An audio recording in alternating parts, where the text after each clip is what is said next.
Very good afternoon, ji. Sat Shri Akal. Today, I'm going to discuss with some landmark cases. काफ़ी important है हमारे लिए pre point of view, क्योंकि normally pre में ज़्यादातर landmark question पूछे जाते हैं, तो प्लीज़ इसका आप ध्यान रखना।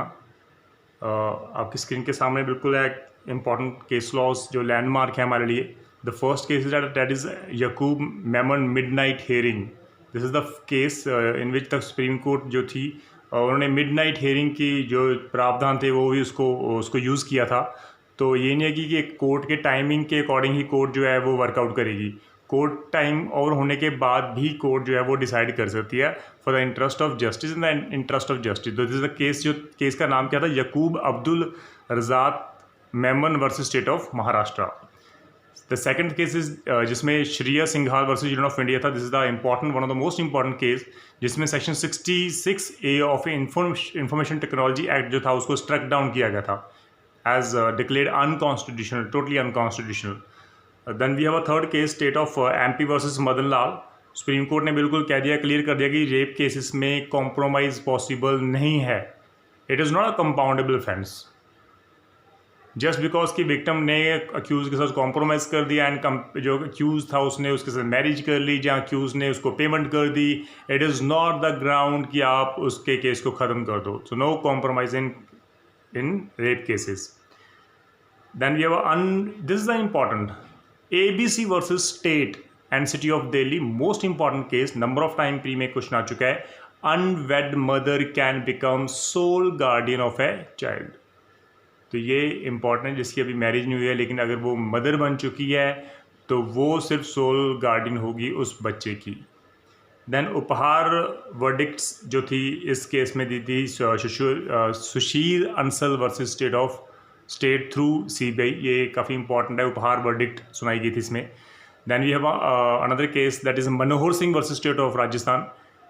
It is declared award compensation to the victim of crime. तो इसमें जो क्राइम के जो विक्टिम थे उसको कंपनसेशन देने की प्रावधान दिए गए थे, गाइडेंस दिए गए थे। This the case court decide किया था कि आप क्राइम जो अगर किसी विक्टिम के अगेंस्ट हुआ है, अगर विक्टिम आइडेंटिफाइड हो चुका है, अक्यूज आइडेंटिफाइड नहीं है, इन स्पाइट ऑफ डैट जो विक्टिम है उसको रिहेबिलिटेट करना इट्स वेरी इंपॉर्टेंट, तो उसको कंपनसेशन अवार्ड किया जाना चाहिए। देन ये another case that is Vikram Singh versus union of India. The 364 of IPC जो थी उसमें डेथ पेनल्टी जो थी उसको अनकॉन्स्टिट्यूशनल नहीं डिक्लेयर किया जा सकता, क्योंकि कोई भी पर्सन अगर किसी पर्सन को किडनैप करता है, उसकी डेथ करता है रैंसम के लिए, तो डेफिनेटली अगर आप चाहते हो कि ये अनकॉन्स्टिट्यूशनल, तो ये अनकॉन्स्टिट्यूशनल बिल्कुल नहीं है। The death penalty is still valid. This is the case Vikram Singh versus union of India. Then another case Union of India versus Sriharan. State can not unilaterally grant remission. Number of amendments हुई हैं हमारी 2013 के बाद IPC में। Life imprisonment mean life imprisonment till death, till the last breath of the person. Even the Supreme Court and the High Court has the power कि वो state को कह सकते हैं कि आप जो उसका लाइफ इम्प्रिजनमेंट है उसको परमिट नहीं कर सकते, कम नहीं कर सकते। This is important case. Then another that is Rajbala versus state of Haryana. Minimum education qualification जो रूल था वो पंचायत इलेक्शन में अपहेल्ड किया गया था। ये सबसे इम्पॉर्टेंट है। आजकल एजुकेशन में अगर हम इलेक्ट कर रहे हैं उन पर्सनस को जो अंगूठा छाप हैं, जो थंब इम्प्रेशन लगाना जानते हैं, वो क्या देश को चलाएंगे। तो ये इंपॉर्टेंट है कि अगर मिनिमम एजुकेशन क्वालिफिकेशन रखी गई है तो वो रूल वैलिड है, उसको अपहेल्ड किया गया था कोर्ट द्वारा। Woman can be a manager of joint family. This is an important case. Shreya विद्यार्थी वर्सेस अशोक विद्यार्थी का केस है। तो ये जो वुमन है वो डेफिनेटली जो जॉइंट फैमिली की जो है वो मैनेजर हो सकती है। She can be a karta of the joint Hindu family, right. तो another case the 11th case that is Premnath Bali versus Registrar High court of Delhi. जो कंप्लीट डिपार्टमेंट इंक्वायरीज है वो आपको 6 मंथ के अंदर अंदर कंप्लीट करनी होगी। ये डायरेक्शंस इशू किए गए थे। तो this is an important case. जब भी डिपार्टमेंट इंक्वायरीज होती है किसी पर्सन के अगेंस्ट, एज उसने हो सकता है डिपार्टमेंट में कोई ऑफेंस कमिट किया गया होता, अगर डिपार्टमेंटल इंक्वायरी होती है तो that should be complete with in 6 month. Then another case, Reserve Bank of India versus Jayanti Lal Mistry.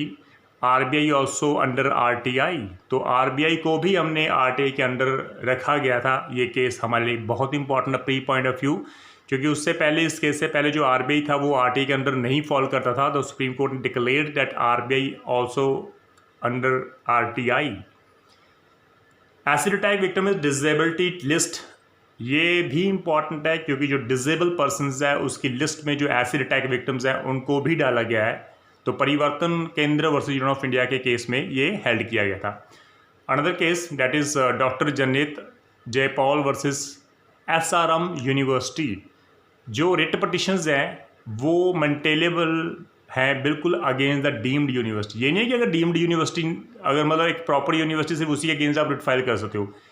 If there is a deemed university, अगर कोई भी डीम्ड यूनिवर्सिटी है जिसको यूजीसी द्वारा डीम्ड यूनिवर्सिटी माना गया, आप उसके अगेंस्ट भी रिट पटिशन जो है वो मेंटेनेबल आज के बाद मानी जाएगी। Then this is an important case that it is a Common cause versus union of India, no politicians photos in government ads.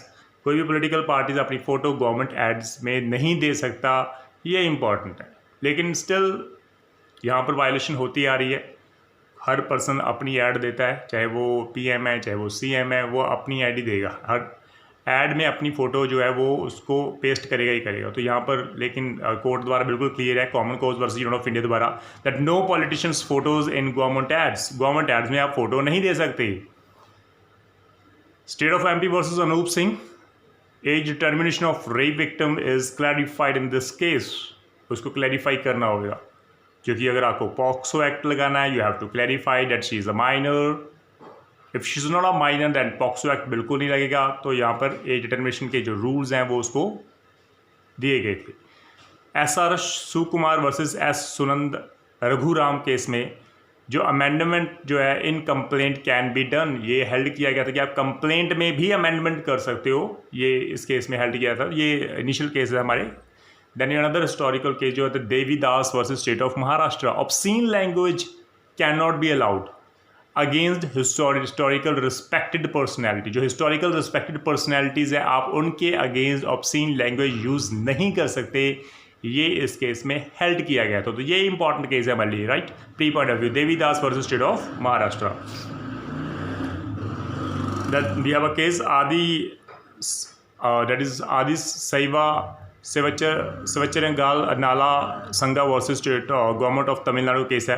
तो कोर्ट ने बिल्कुल इसमें किया था appointment of archakas to be made in accordance with agamas. जो जब भी आप अपॉइंटमेंट करते हो किसी आर्चकास की, तो वो अकॉर्डिंग टू अगामास की होनी चाहिए, उसके कस्टम के अकॉर्डिंग होनी चाहिए बिल्कुल। देन अनदर केस, ये हालांकि इंपॉर्टेंट नहीं है गाइस, इसको आप प्लीज आप रहने भी दो। Then the 20th case is important for the Satyapal Singh versus State of MP. The father of deceased victims has a right to file an appeal. Deceased victim की death हो चुकी है भाई, विक्टिम की डेथ हो गई है जिसने सूट फाइल किया था, तो अगर वो जो है उसकी डेथ हो चुकी है तो फादर जो है उसको राइट दिया गया है इस केस में कि आप अपील फाइल कर सकते हो। Important case. Ram Singh versus union of India, जो जाट रिजर्वेशन थी उसको अनकॉन्स्टिट्यूशन डिक्लेयर कर दिया। हालांकि यहाँ पर काफ़ी एजिटेशंस हुई थी, हमारी जाट आंदोलन हुआ था हरियाणा में, नंबर ऑफ स्टेट्स में, और भी काफ़ी दंगे हुए थे, काफ़ी नुकसान हुआ था। तो लॉ ने बिल्कुल क्लियर कर दिया कि जाट रिजर्वेशन जो है अनकॉन्स्टिट्यूशनल है, बिल्कुल अनकॉन्स्टिट्यूशनल है। Then we have another case, Krishna Murthy versus Shiva Kumar, concealing pending criminal cases by elected representative is totally illegal. It's very clear by the court that कि अगर कोई भी अगर पर्सन जो है वो आप इलेक्ट करते हो आप किसी, तो डेफिनेटली उसको अपने जो क्रिमिनल रिकॉर्ड्स हैं उसका जो बैकग्राउंड है वो आपको बताना होगा। अगर उसको आप कंसील करते हो तो ये इलीगल है बिल्कुल। तो concealing pending criminal cases by elected representative is illegal, वो बिल्कुल इलीगल है। Another case, Riju Prasad Sharma executor versus state of Assam, writs against judicial actions by judiciary not maintainable. Judicial action के अगेंस्ट जुडिशरी जो है वो रिट फाइल नहीं कर सकती, नॉट मेंटेनेबल है। तो writ against judicial action by judiciary, right, by judiciary not maintainable, this is the case important one. Then जो वैलिडिटी जो थी सेक्शन 499 की डेफर्मेशन ऑफ IPC के रिगार्डिंग, उसको वैलिड ठहराया गया था इस केस में। Subramanian Swamy versus union of India में, क्योंकि ये अनकॉन्स्टिट्यूशनल बिल्कुल नहीं हो सकता, राइट। डेफेमेशन जो है वो एक ऐसा केस है जिसमें आप सिविल भी सूट फाइल कर सकते हो एंड क्रिमिनल सूट भी फाइल कर सकते हो। By filing a civil suit you can not say कि आप ये 490 नोट जो है वो अनकॉन्स्टिट्यूशनल हो गया, it is still it's valid, right. Another case that is इसको नाम हाजी अली दरगाह के नाम से जो इस केस को जाना जाता है, doctor Noorjahan Safia Niaz versus state of Maharashtra. तो इसको आप ध्यान में रखना, जब भी कभी हाजी अली दरगाह का केस का नाम पूछा आया था तो प्लीज़ आप इसको नोट कर सकते हो। तो ये बॉम्बे हाई कोर्ट ने डिसाइड किया था 26/8/2016 को, that is doctor Noorjahan Safia Niaz versus state of Maharashtra, commonly known as Haji Ali dargah case.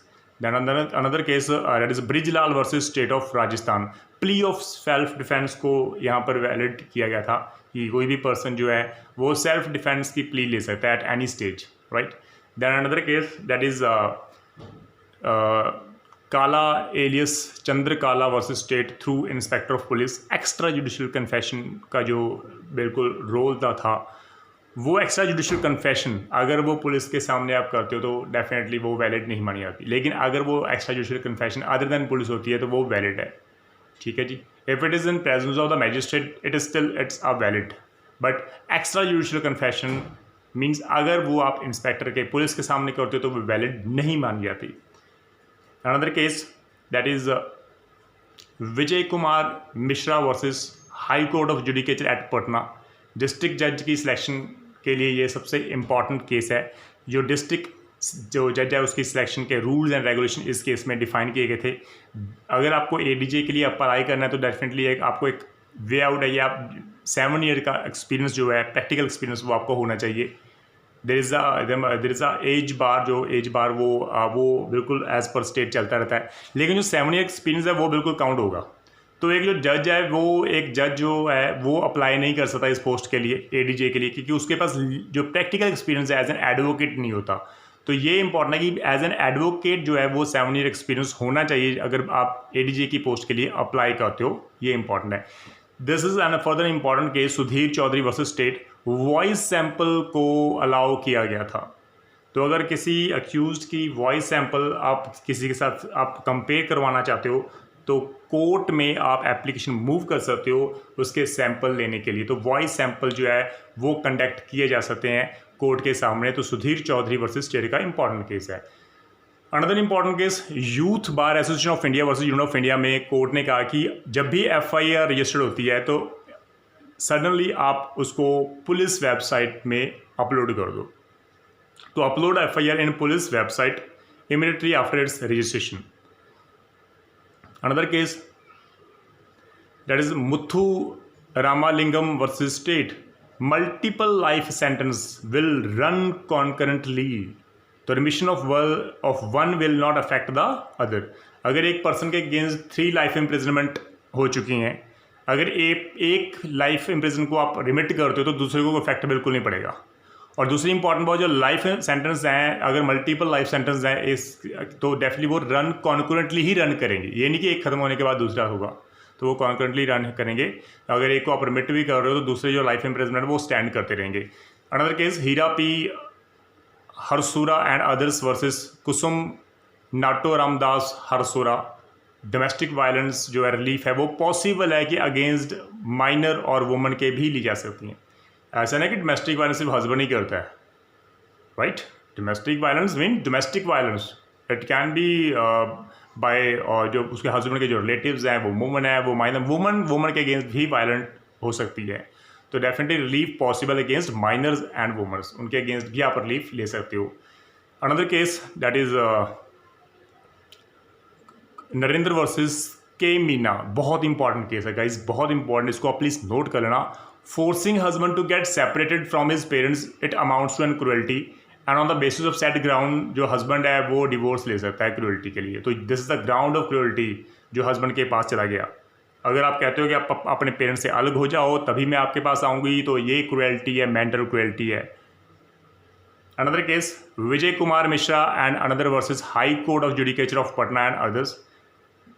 Clear कर दिया कोर्ट ने कि कोई भी पर्सन जो गवर्नमेंट जॉब पे है, चाहे वो जुडिशल में है, चाहे अदर गवर्नमेंट जॉब पे है, अगर वो एडीजी पोस्ट्स के लिए अप्लाई कर रहा है, डिस्ट्रिक्ट जज सिलेक्शन के लिए प्रोसेस के लिए अप्लाई कर रहा है, तो उसको रिज़ाइन करने की ज़रूरत नहीं है अपनी पोस्ट से।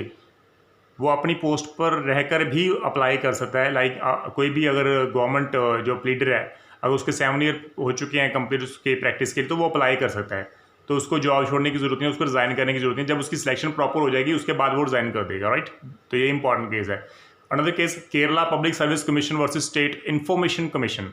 पब्लिक सर्विस कमीशन जो था वो आज के बाद, इस केस के बाद आंसर शीट और मार्क्स जो शीट है वो आपको प्रोवाइड करेगा अंडर द आरटीआई। तो कोई भी पर्सन जो जुडिशरी के लिए अप्लाई कर रहा है, मेंस पेपर दे रहा है, अगर उसको लगता है कि मेरे पेपर अच्छे हुए थे लेकिन कम नंबर आए हैं, तो वो डेफिनेटली आरटीआई डिमांड कर सकता है कि भाई मुझे मेरी मार्कशीट, आंसर शीट प्रोवाइड की जाए। तो ये काफ़ी इंपॉर्टेंट है। स्टेट ऑफ तमिलनाडु वर्सेस के बालू के केस में बिल्कुल कोर्ट ने क्लियर कर दिया कि भाई लिक्कर शॉप जो है वो नेशनल हाईवे में नहीं होनी चाहिए। तो no liquor shop near the national highway. Shyam Narayan Chouksey versus union of India. National anthem जो था वो पहले काफ़ी मस्ट किया गया था थिएटर में, लेकिन उसके बाद कोर्ट ने दोबारा वर्डिक्ट दी थी इसमें कि भाई जो नेशनल एंथम है वो ऑप्शनल है, आप दे भी सकते हो और नहीं भी दे सकते। और पर्सन को रिस्पेक्ट करनी होगी हमारे नेशनल एंथम में। एंथम की जब भी नेशनल एंथम होगी definitely you have to stand, आप उसको रिस्पेक्ट करोगे, लेकिन वो ऑफेंस नहीं माना जाएगा। It is your moral duty to stand. Anita Kushwaha versus Pushpa Sudan का केस है। सुप्रीम कोर्ट ने कहा था कि जो केस हैं हमारे जम्मू कश्मीर से वो दूसरे डिस्ट्रिक्ट में या दूसरे स्टेट में भी ट्रांसफ़र हो सकते हैं, और दूसरे ट्रेस जो स्टेट है उस वहाँ से केस जो है वो वाइस वर्सा जम्मू कश्मीर में भी ट्रांसफ़र हो सकते हैं। तो ये उससे पहले था, क्योंकि अब तो हमारा जो आर्टिकल 370 है वो बिल्कुल स्ट्रक डाउन कर दिया है। तो स्पेशल स्टेटस जो है जम्मू कश्मीर का वो हमने ख़त्म कर दिया है। तो डेफिनेटली अब इसका केस का जो है वो कोई भी प्रावधान नहीं रहा हमारे लिए। उससे पहले ये काफ़ी इंपॉर्टेंट था, क्योंकि जम्मू कश्मीर वो सेपरेट था, स्पेशल स्टेटस था उसके पास, तो वहाँ से केस स्टिल हमारे दूसरे स्टेट में ट्रांसफ़र हो सकते थे। तो ये उससे पहले ये काफ़ी इंपॉर्टेंट केस था हमारा। तो voluntary health association versus state of Punjab का केस है। Direction to curb female foeticide जो थी इस केस में दी गई थी कि आप फीमेल फिटिसाइड को जो है उसको रोकें। ये इसमें कोर्ट द्वारा काफ़ी डायरेक्शंस दी गई थी। Another case, that is Cardamom Marketing Corporation and another versus State of Kerala and others. Social support जो सिक्योरिटी होती है हमारी लीगल प्रोफेशन में वो काफ़ी इंपॉर्टेंट रोल प्ले करती है। कोई भी अगर जाए कोर्ट में एंटर करता है, किसी एडवोकेट के ऊपर जो है वो असॉल्ट करता है, ये बिल्कुल गलत है। तो यहाँ पर सोशल सिक्योरिटी जो है वो लीगल प्रोफेशन में सबसे इम्पॉर्टेंट रोल प्ले करती है। तो वहाँ पर हेल्ड किया that the social security to the legal profession becomes an essential part of legal system. आप बिना एडवोकेट को सोशल सिक्योरिटी दिए हुए आप लीगल सिस्टम को बिल्कुल चला नहीं सकते। तो ये काफ़ी इंपॉर्टेंट थी हमारे लिए। Then another that is Swaraj Abhiyan versus union of India. Landmarks जो गाइडलाइंस थी जो डिज़ास्टर के ऊपर, जो ड्रॉट मैनेजमेंट के ऊपर इस केस में दी गई थी कि डिज़ास्टर के टाइम पे क्या काम करना होगा, किसके रूल्स, किसकी ड्यूटीज़ होगी, क्या क्या ड्यूटीज़ हैं, वो लैंडमार्क जजमेंट थी जो हमारी Swaraj Abhiyan versus union of India में दी गई थी। Then another case that is Jeeja Ghosh versus union of India.